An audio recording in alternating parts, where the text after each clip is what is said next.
The Mayan people and civilization. Now that's a fascinating story. From its humble beginnings thousands of years ago, to its dramatic fall due to Spanish conquest. It is a tale that is often shrouded in secrecy, relegated to a footnote in our curriculum. It is what we are here to discuss today.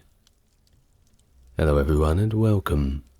If you are new to the channel, it's good to meet you, and if you're coming back, it's nice to have you again. If you'd like to support the channel, take a look at the Patreon. Otherwise, a like and subscribe certainly helps me out. Now, without further ado, let's get on to our topic for today. All about, at least, an introduction to the Mayan civilization. Maya civilization emerged during the Preclassic period, with settlements dating back to around 2600 BC at sites like Coelho, Belize. This era saw the development of sedentary communities engaged in agriculture, cultivating staple crops such as maize, beans, squash, and chili pepper. By 500 BC, these communities had evolved into larger cities with impressive temple structures, adorned with stucco masks representing their gods. Nakbe, in present-day Guatemala, stands as one of the earliest documented cities in the Maya lowlands, featuring monumental architecture and sculpted monuments.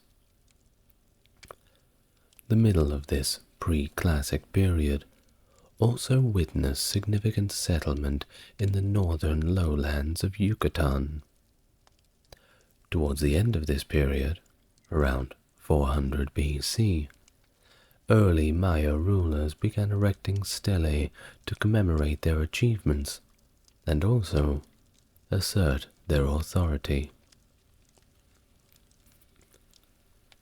Excavations in 2005 revealed murals at San Bartolo in Petén, indicating that Maya writing was already in use by the 3rd century BC, suggesting their involvement in the broader development of Mesoamerican writing during the Preclassic period. And I may mention, before we move on, that it is believed we have lost 99% of Mesoamerican writings. Let's continue, if that didn't ruin the video for you. The late Preclassic period witnessed the rise of El Mirador, a vast city covering approximately 16 square kilometers, with impressive architectural features like paved avenues and monumental pyramid complexes dating back to around 150 BC or thereabout. Considered one of the earliest capital cities of Maya civilization, El Mirador's location near the Mirador Basin suggests that it was an attractive settlement site. Tikal, another significant city, emerged around 350 BC, but this did nothing to rival El Mirador's scale. So you see that the early days, this wasn't a mud hut and spear operation. No, this was a civilization with writing and paved roads, also monumental architecture, all of the things that are required to make a civilization. The other requirements? Well, we'll get to them later. Despite this cultural flourishing, for all their cities and statues and monumental architecture, the late Preclassic period saw a collapse in the 1st century AD and this led to the abandonment of many of the major Mayan cities, though the cause of this collapse still remains unknown. Remember I said we've lost so much Mesoamerican literature? Or perhaps this is some of the information that we've lost. How unfortunate. Well, during the late Preclassic period, Camilajuyú, and I'm going to do my best, Camilajuyú rather, emerged as a key center in the highlands, serving as a crucial link between the Pacific coastal trade routes and the Motagua River route. Positioned at a strategic crossroads, Camilajuyú controlled trade routes leading westwards to the Gulf Coast, north into the highlands, and along the Pacific coastal plain towards the Isthmus of Tehuantepec in El Salvador. This allowed it to dominate the distribution of networks for valuable commodities. For example, obsidian, cinnabar, and jade. That's right, they were doing lots with jade. Find out a little bit more about that later. Takalik Abaj and Camilajuyú were the primary hubs along this river route, facilitating the spread of early Mayan sculptural style. Meanwhile, Takalik Agaj and Chocala held significant importance on the Pacific coastal plain, while Comchen rose to prominence in northern Yucatan during the Preclassical period. Now, during the Classical period, which is characterized by the extensive use of the long count calendar and the erection of dated monuments, the Maya civilization reached its zenith. This era saw remarkable advancements in construction, urban development, and monumental inscription recording, particularly in the southern lowland regions. The political landscape of this period resembled that of Renaissance Italy or classical Greece, but don't put the same aesthetic images in your mind. This is different. It rhymes, so to speak, with various city-states engaging in intricate alliances and rivalries. It seemed to mimic the old classical Greek style of politics. The Maya civilization during the Classic period was marked by the development of an agriculturally intensive and city-centered society, consisting of numerous independent city-states, some of which, of course, held dominion over others. In the early Classic period, cities across the Maya region were influenced by the Teotihuacan, a prominent metropolis located in the Valley of Mexico. In 378 AD, Teotihuacan intervened decisively at Tikal and neighboring cities, resulting in the overthrow of local rulers and the establishment of a new dynasty supported by Teotihuacan. This intervention, led by Siashkak, marked the ascendance of Tikal as the prominent political force in the central lowlands. By the late Classic period, Tikal had undergone significant expansion, boasting a population exceeding 100,000 inhabitants. Its primary rival, Calakmul, also emerged as a powerful polity in the Petén Basin. Both Tikal and Calakmul developed extensive systems of alliances and vassal states. Cities that aligned themselves with either Tikal or Calakmul gained prestige and maintained peaceful relations with other members of the same alliance network.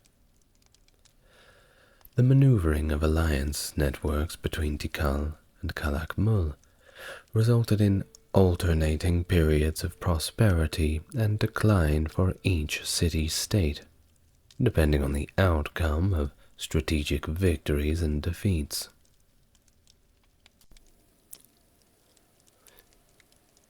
In 629, Balaj Chan Kawil, the son of Tikal's king, Kinich Muan Jol II, was dispatched to establish a new city called Dos Pilas, situated approximately 120 kilometers, or 75 miles, to the west of the Petux-Batun region. This move was likely intended to extend Tikal's influence beyond the sphere of Calakmul's reach. Remarkably, Balaj Chan Kawil was only 4 years old at the time of this founding. What were you doing at 4 years old, Dos Pilas prominently displayed its connection to Tikal by adopting Tikal's emblem glyph as its own. Over the next 2 decades, Balaj Chan Kawil fought faithfully for his brother and overlord at Tikal. However, in 648, Dos Pilas was attacked and defeated by King Yuknum Chin II of Calakmul, who captured Balaj Chan Kawil. Concurrently, the king of Tikal met his demise. Yuknum Chien II subsequently installed Balaj Chan Kawil as the ruler of Dos Pilas under his suzerainty, despite Balaj Chan Kawil's royal ties to Tikal. Well, in a surprising turn of events, Balaj Chan Kawil aligned himself with Calakmul, Tikal's arch-enemy. In the southeastern region, Copán emerged as a preeminent city, established in 426 by Kinich Yaxkukmo, who likely hailed from Tikal. Copán reached its zenith of cultural and artistic achievement during the reign of Uak Salkajun Uban Kawil from 695 to 738. However, Kawil's rule ended tragically in April of 738 when he was captured by his vassal, King Kaktili Chan Yopat of Quirigua. I am doing my best with the names, by the way, so please be patient. Well, he was subsequently executed in a public ritual in the early May of 738. Now this coup, likely instigated by Calakmul, it seems pretty obvious, aimed to weaken Tikal's influential ally, and it seemed to have worked. Now, of course, they weren't the only influential cities at the time. Other notable cities during the classical period included Yaxchilan and Palenque in the Usumacinta region. Also, we had Caminaljuyu in the valley of Guatemala and Coba in the northern Maya area. Capital cities of Maya kingdoms varied quite widely in size, reflecting the extent of their control over vassal cities. Greater control over subordinate lords allowed overlords to extract more tribute in the form of goods and labor.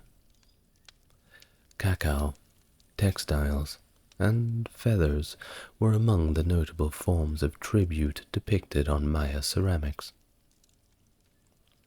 The classic Maya civilization was characterized by an extensive political and economic network that extended throughout the Maya area and beyond into broader Mesoamerica. While the dominant polities were located in the central lowlands, the southern highlands and northern lowlands were considered culturally, economically, and politically peripheral during this period. However, centers situated between the core and periphery played the crucial roles in the trade and commerce. The most remarkable monuments of the classic Maya period were the pyramid temples and palaces constructed in the hearts of the major cities. Hieroglyphic script became widespread on these monuments, providing a wealth of information, including dated dynastic records, alliances, and interactions between Maya polities. Stone stelae were sculptured through the Maya area during this time, often paired with low circular altars.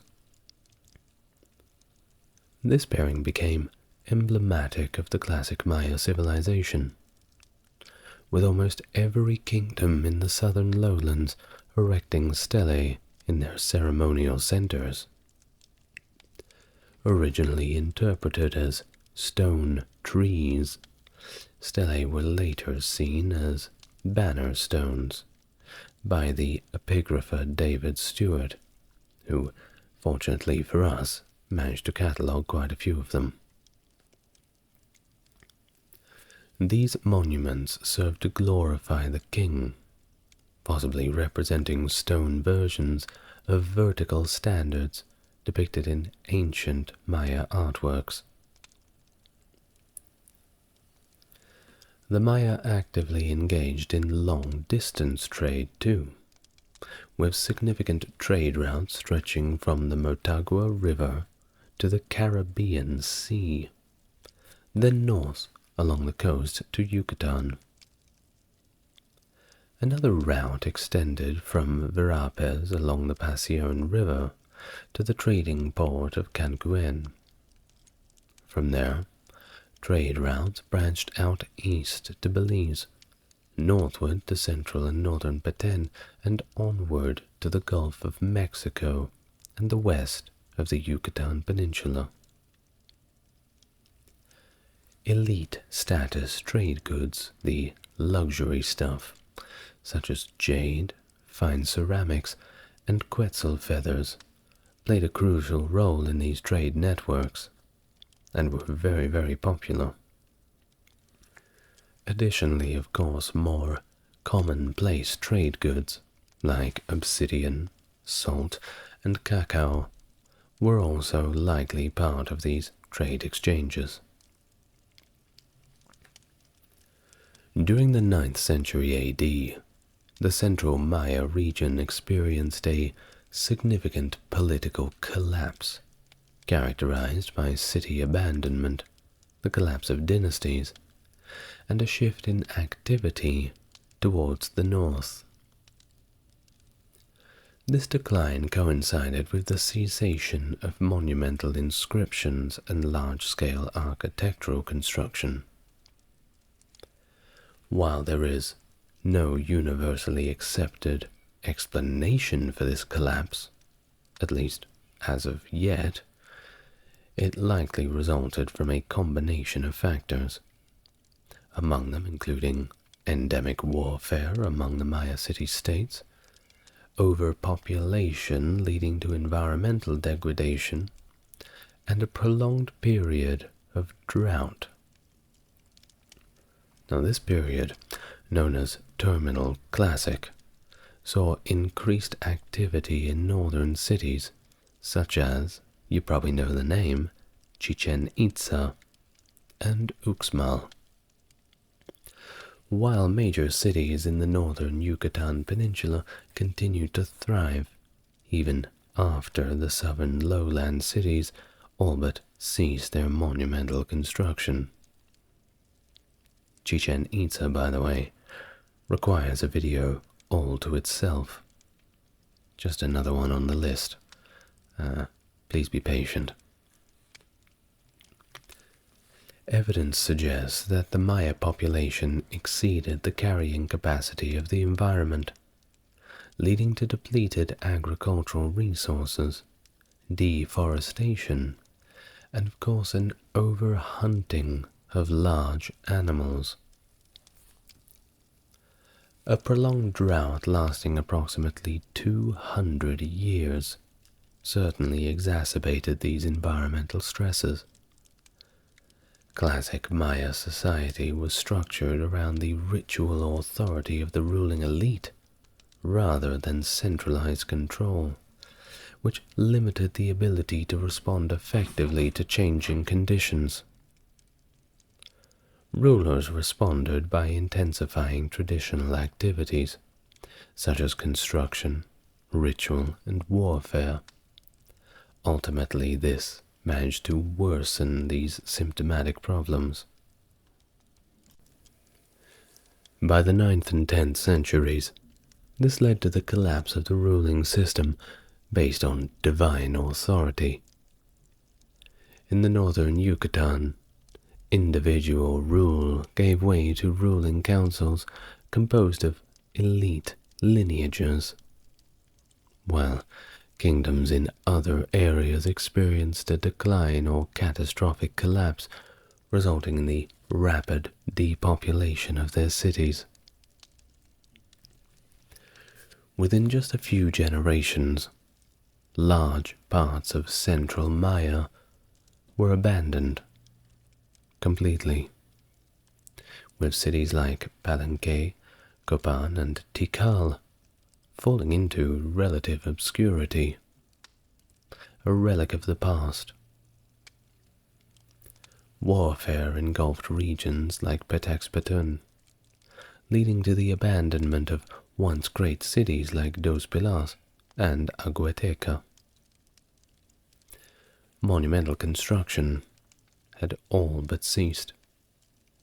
Trade routes completely shifted, and squatters occupied abandoned royal palaces, marking the end of the classic Maya civilization, at least as it was known. By the beginning of the 10th century AD, the once great cities of Petén had fallen into ruin. Despite this decline, a significant Maya presence persisted into the postclassic period, particularly around those permanent water sources. And unlike previous cycles of contraction, abandoned lands were not rapidly resettled during this period. Instead, activity shifted to the northern lowlands and the Maya highlands, possibly involving migration from southern lowlands, as evidenced by migration myths among post-classic Maya groups. Now, onto the familiar one. Chichen Itza emerged as a prominent city in the north during the 8th century AD, coinciding with the decline of cities in the south, highlighting the economic and political dynamic of the collapse. Chichen Itza became the largest, most powerful, and most cosmopolitan of all Maya cities at the time. It was the place to be. However, it too experienced a decline in the 11th century, possibly marking the final episode of the classic period of collapse. Following Chichen Itza's decline, the Maya region lacked a dominant power until the rise of Mayapan in the 12th century.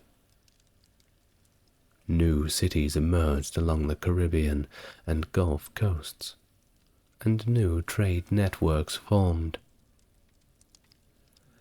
The post-classic period brought notable changes to Maya cities compared to the preceding Classic period. Those long-occupied cities like Caminaljuyu in the Valley of Guatemala were abandoned, likely due to increased warfare. Cities did relocate to more easily defended hilltop locations, often surrounded by deep ravines, and fortified with ditch and wall defenses. Walled defenses were indeed identified at various sites, including Chichen Itza and Uxmal. Chumarcaj, or Utatlan, emerged as a significant city in the Guatemalan highlands, serving as the capital of the Quiche Maya kingdom. Maya states across the region were often governed by a council, although one member could act as a supreme ruler, while others simply serving as advisors. Mayapan was abandoned circa 1448, following a period marked by political, social, and environmental upheaval, reminiscent of the Classic period collapse in the southern Maya region. This abandonment was succeeded by prolonged warfare in the Yucatan Peninsula, which persisted until shortly before the Spanish contact in 1511. Despite lacking a dominant regional capital, early Spanish explorers reported the existence of wealthy coastal cities and very busy marketplaces.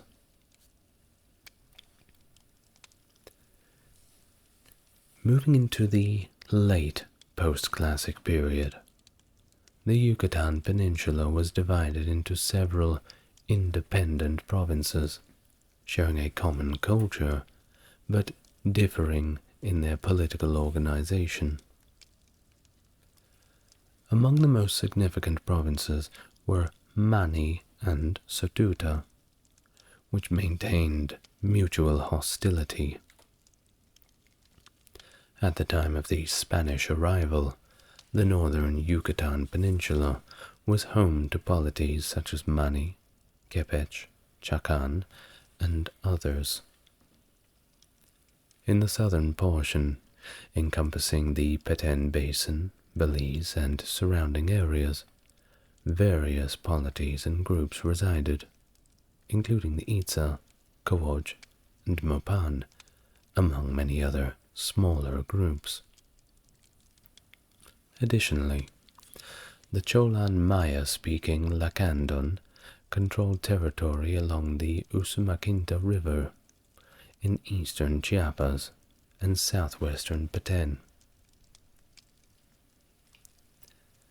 On the eve of Spanish conquest, the highlands of Guatemala were controlled by several formidable states of Maya people.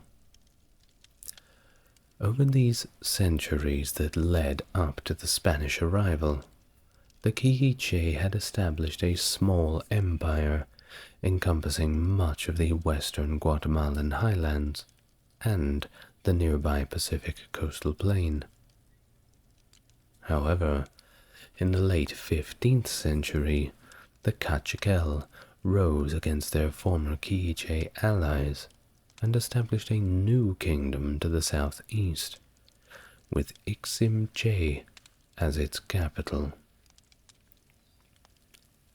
In the years preceding the Spanish invasion, the Tikal kingdom steadily weakened the Quiche realm. Other significant highland groups included the Tzutajil, residing around Lake Atitlan, the Mam in the western highlands, and the Pocamam, not the Pokemon, the Pocamam in the eastern highlands.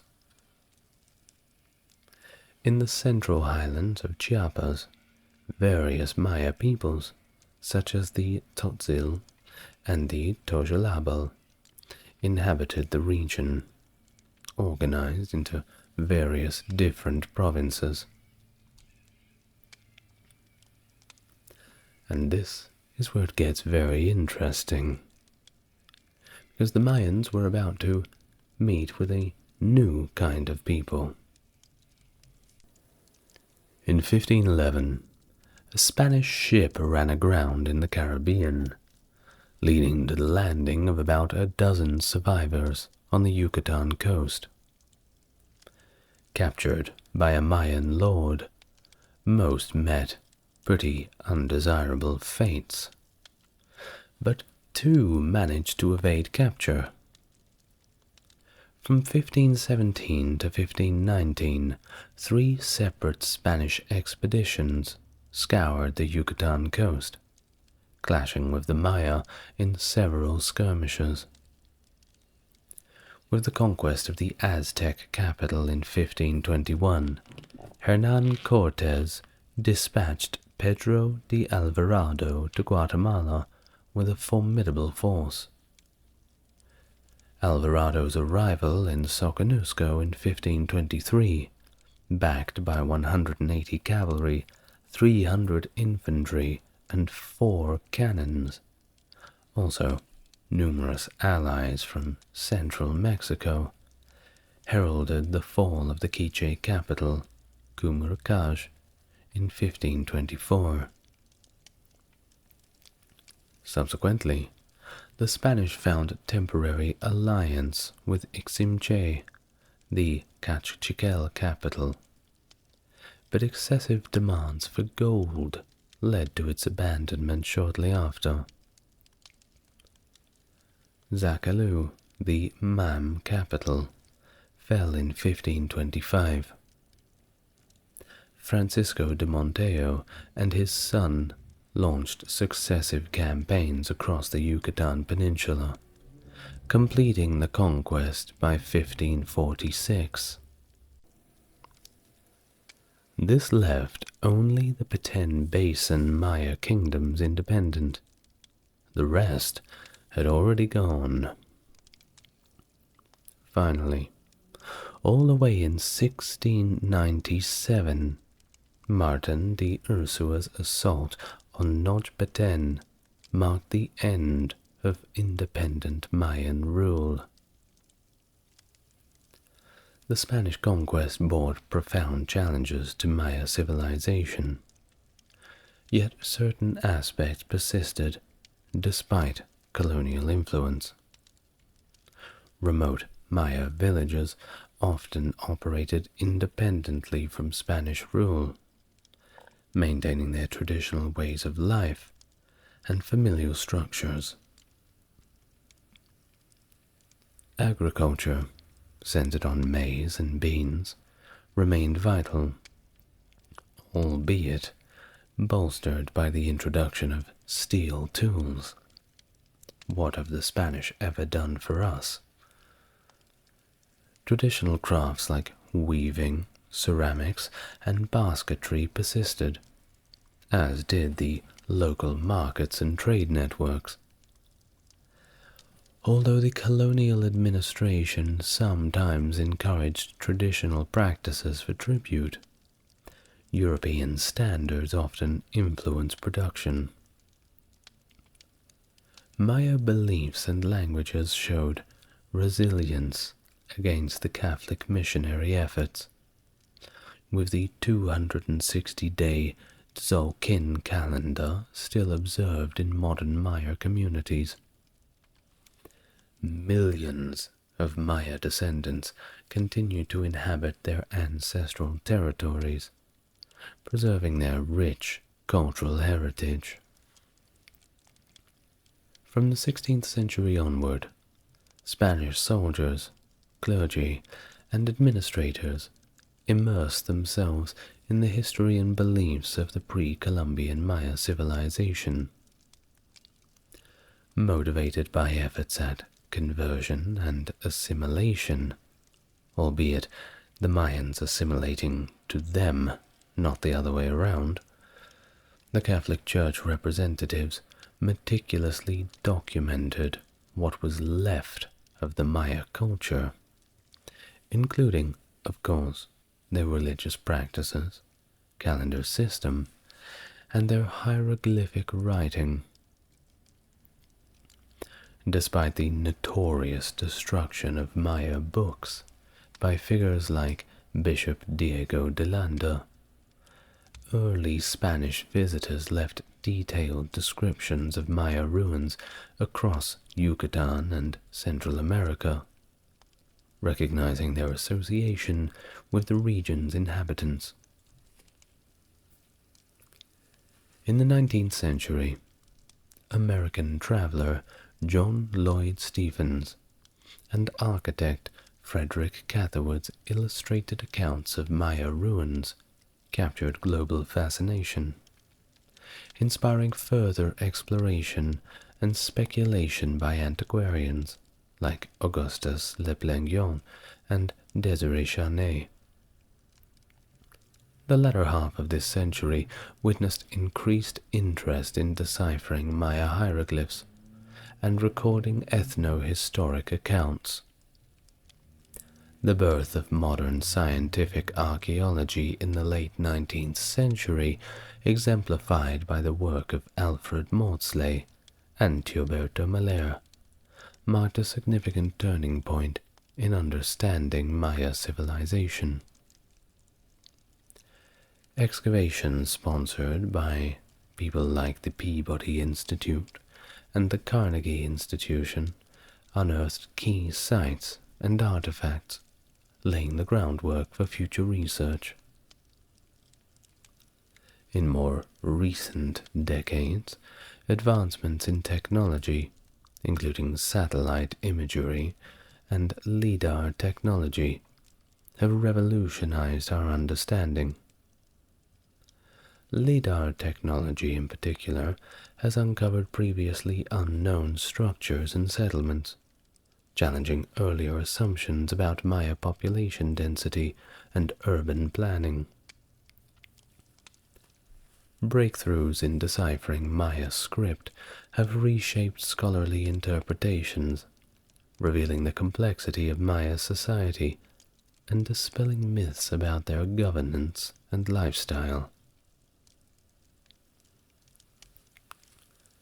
The documentation of Maya civilization by agents of the Catholic Church began as part of their mission to Christianize the indigenous populations of the Americas.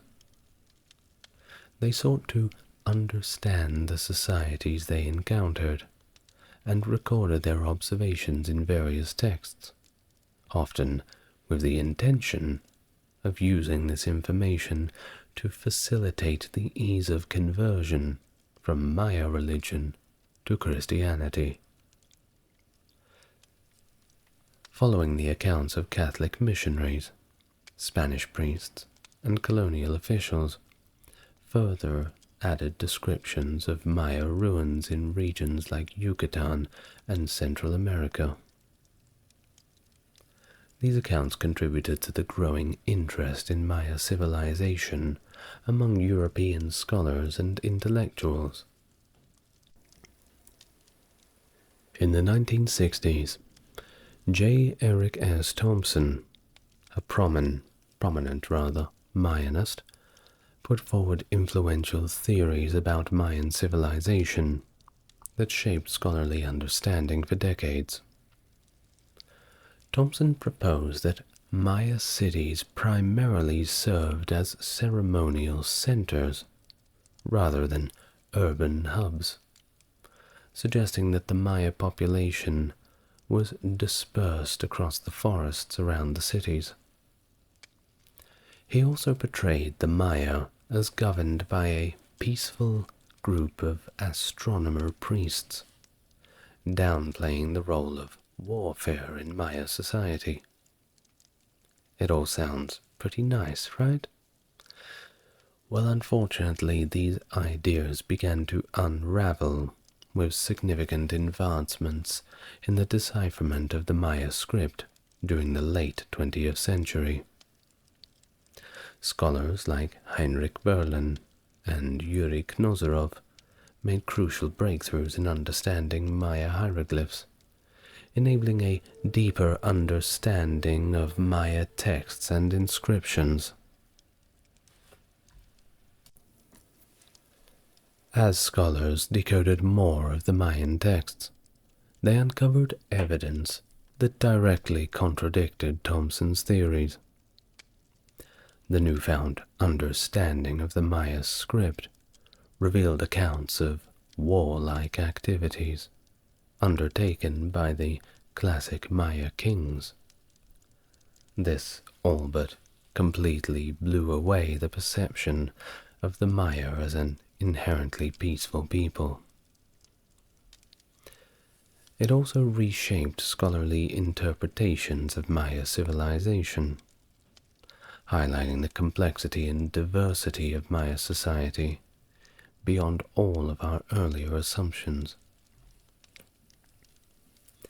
Many Mayan tablets and literature are still being deciphered to this day, along with many archaeological works.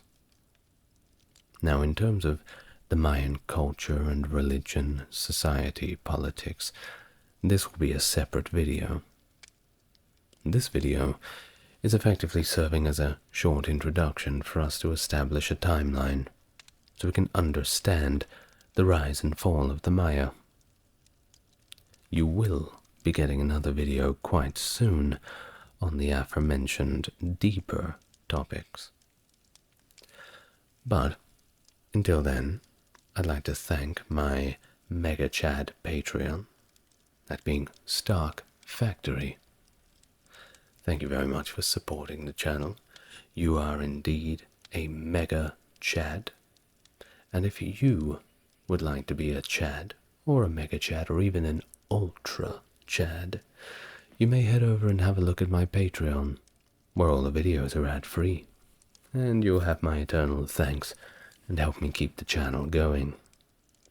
Otherwise, make sure you're good to everyone around you, good to yourself, and I'll see you in the next video. Good night, everyone. Thanks for joining me again.